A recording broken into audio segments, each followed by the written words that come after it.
buonasera e ben trovati a questa edizione di Focus TG. La criminalità di per sé non ci va mai troppo per il sottile, ma picchiare un bambino davanti a un asilo per rubare la borsa della mamma, francamente è al di là di qualsiasi limite accettabile, anche a livello di comprensione del fatto che uno possa o no essere un criminale. Davanti a questo asilo i genitori sono sotto shock per la vicenda. Si tratta di entrare e prendere i bambini a scuola, non è tanto, è questione di secondi, e poi che c'era dentro un altro bambino. Io l'ho saputo oggi tramite un avviso che hanno lasciato le maestre nella bacheca. Con in braccio i propri figli, papà e mamme escono dalla scuola per l'infanzia Maria Immacolata di Villorba. In testa stupore e rabbia per la tentata rapina avvenuta proprio qui nel piazzale. Per loro, nella bacheca, anche un invito. E di non lasciare logicamente cose in vista in macchina, borse e quant'altro, oggetti comunque di valore che potrebbero attirare questi malviventi. Non bisogna distrarsi neanche un minuto. A lasciare disarmati, infatti, è proprio l'aggressività dimostrata dal ladro, del tutto incurante che fosse ancora giorno, e del via vai di adulti e bambini nell'orario di uscita dall'asilo. Purtroppo agire alle 4 del pomeriggio, quando non c'è ancora, diciamo, il buio totale, vuol dire che ormai ce ne freghiamo un po' di tutti, ecco. Non sentirsi sicuri neanche a prendere i figli a scuola, no, fa male dentro.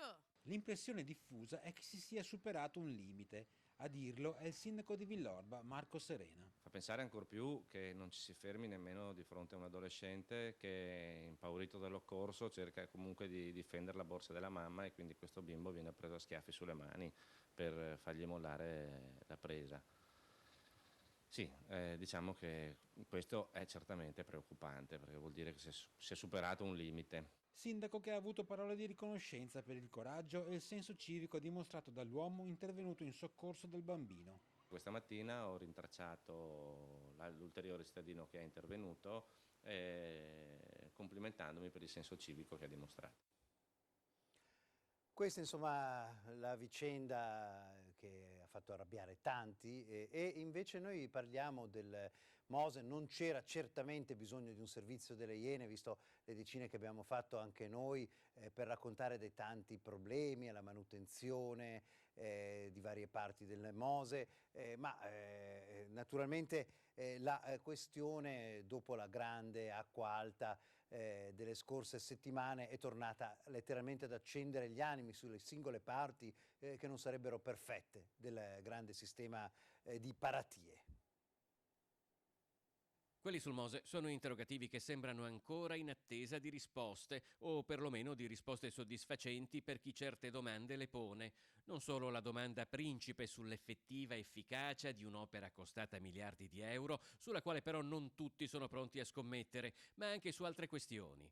Le immagini subacquee diffuse dalla trasmissione Le Iene, girate alla bocca di porto di Punta Sabbioni, ad esempio, mostrano paratie che sembrano parzialmente coperte di sabbia e detriti, una addirittura piegata come fosse danneggiata, uno stato che, secondo la segnalazione arrivata al programma, ne impedirebbe il sollevamento. Il filmato non è passato inosservato, tanto che il provveditorato alle opere pubbliche del Triveneto sarebbe intenzionato a chiedere chiarezza al Consorzio Venezia Nuova.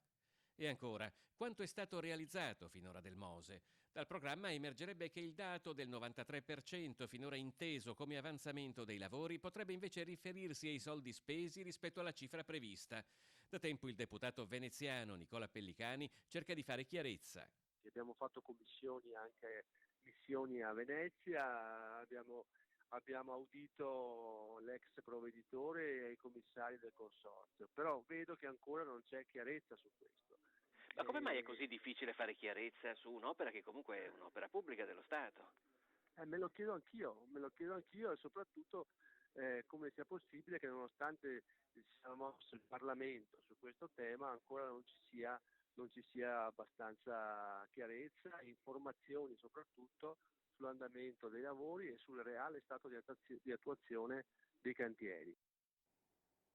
Quello che è avvenuto stanotte sull'autostrada A4 nei pressi di Padova è indicativo di che pericolo si sia anche corso. Il fatto in sé è stato grave, stiamo parlando di un incidente mortale, ma la dinamica avrebbe potuto essere ancora più devastante.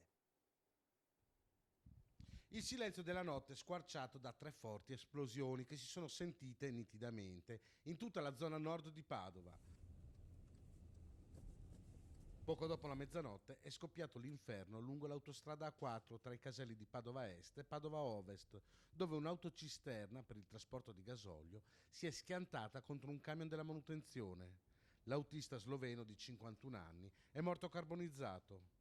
Secondo una prima ricostruzione, il tir con il rimorchio, che stava trasportando liquidi infiammabili, viaggiava in direzione Milano e all'improvviso ha prima urtato un cartello di segnalazione lavori, poi un camion di alcuni operai che stavano effettuando delle manutenzioni lungo l'autostrada. L'impatto è stato così violento da provocare il botto e l'incendio.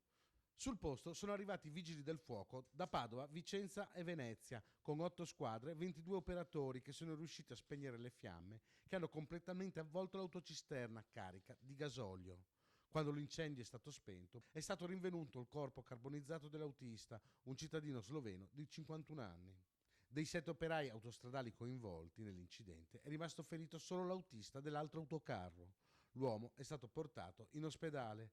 Nelle operazioni di soccorso è rimasto ferito ad un braccio anche un vigile del fuoco scivolato a terra a causa del manto stradale reso scivoloso dal gasolio.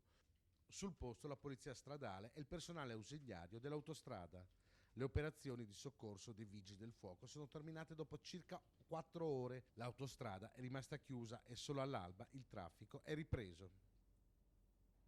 Insomma, una vicenda che, come mostrano molto bene le immagini, ha rischiato di trasformarsi letteralmente in una catastrofe. È stato rubricato come un incidente stradale, ma ci è mancato veramente poco. Pensate, 7 operai che stavano lavorando in quel cantiere se la sono vista veramente brutta. Ci fermiamo per una pausa.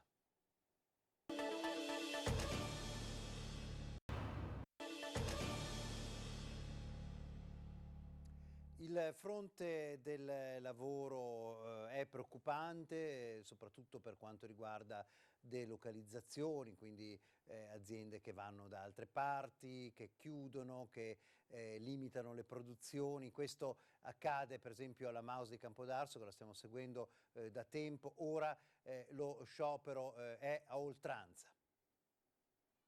Alla Maus lo sciopero dei lavoratori continuerà a oltranza, fino a quando la dirigenza dell'azienda non chiederà, dicono i sindacati, la cassa integrazione per i 14 dipendenti che intende licenziare. È quanto hanno deciso i lavoratori dopo il nulla di fatto in regione e l'assemblea odierna durata ben 4 ore. Noi siamo convinti e fermi nell'andare avanti, dobbiamo assolutamente avere risposte in merito alle prospettive di questa azienda. E noi riteniamo insomma che questa procedura di licenziamento debba in qualche misura essere ritirata, sospesa. Misure alternative, la cassa integrazione straordinaria darebbe la risposta ai lavoratori, fermo restando che chiaramente il tutto sta attorno alle prospettive di questa azienda, dove vogliono andare e per fare cosa. La cosa più normale sarebbe cercare di aiutare questi dipendenti che in teoria risultano essere in più per l'azienda e aiutarli dopo l'azienda a avere un periodo di cassa integrazione straordinaria che non è per niente a carico dell'azienda. Quindi questa rigidità insomma non ve la spiegate? No, diremo che ieri anche in regione non abbiamo capito il perché di questa rigidità. Va trovato con urgenza, dicono CGIL e CISL, un paracadute per i lavoratori che perderanno il posto, in quanto hanno tutti un'età superiore ai 45 anni. Si aspetta con ansia che intervengano le istituzioni, Comune di Campodarsego e Regione Veneto, che hanno promesso di ricevere i lavoratori in lotta. L'azienda chiuderà per le festività dal 18 dicembre al 7 gennaio, ma la protesta dei lavoratori a quanto pare non si fermerà. C'è da dire che c'è una vicenda altrettanto preoccupante a Bassano, quella della SMEV, dove il rischio è per 70 operai con la chiusura totale dello stabilimento, un'altra eccellenza industriale. Questa volta si tratta di una delocalizzazione per la Repubblica Ceca. Insomma, è una situazione sul fronte del lavoro tutt'altro che facile. Parliamo invece di Via Anelli, si continua a parlare della demolizione in corso delle palazzine, entro 2 mesi si dovrebbe vedere la spianata e l'incubo ormai anche visivamente finalmente rimosso da quella zona di Padova. Erano sotto i lastroni, ma lì è sparito tutto. Nascosto sotto la vegetazione, arrugginito e ricoperto da graffiti più recenti. Ecco quel che rimane del vecchio muro di Via Anelli. Siamo andati a rivederlo insieme all'artista padovano Gioacchino Bragato, il pittore naif che per primo, all'indomani della decisione del sindaco Zanonato di erigere il muro antispaccio, arrivò qui sul retro dei condomini Serenissima ed iniziò a dipingere su quei lastroni, come li chiama lui, che stavano richiamando l'attenzione dei media di tutta Europa. Oggi, 13 anni dopo la famosa estate del 2006, quando esplose la guerriglia tra spacciatori nigeriani e nordafricani, Bragato è tornato qui in Via Anelli. Osserva le ruspe che ormai hanno già sbriciolato l'intera facciata della prima palazzina. Mi sono affacciato adesso in Via Anelli con lei. Le dico la verità, a vedere questo squarcio mi è venuto un colpo allo stomaco. Perché anche Via Anelli ha fatto un pezzo di storia. Io me la ricordo Via Anelli, quando c'erano anche dei miei amici ci hanno abitato. Bragato ricorda gli anni 70, quando il complesso Serenissima ospitava studenti e lavoratori, poi piano piano è stato conquistato dagli spacciatori che sotto gli androni di quei palazzi trovavano il giusto riparo per i loro traffici illeciti. Il maestro Bragato nel 2006, armato di gessetti ad olio, scelse di disegnare dei fiori sul muro. Ho disegnato del grano, del frumento, del tricolore, no, perché voglio dire sì, la libertà, l'espressione della libertà, il dialogare con la gente, comunicare, perché se noi ci seraliamo all'interno di una casa, no, delle nostre mura, no, oggi che sono tutti condomini, non si conosce nemmeno. Un messaggio oggi nascosto dalla sterpaglia, ma più che mai attuale. Dopo la poesia del maestro Bragato, invece parleremo del funerale di Venezia dopo la pausa.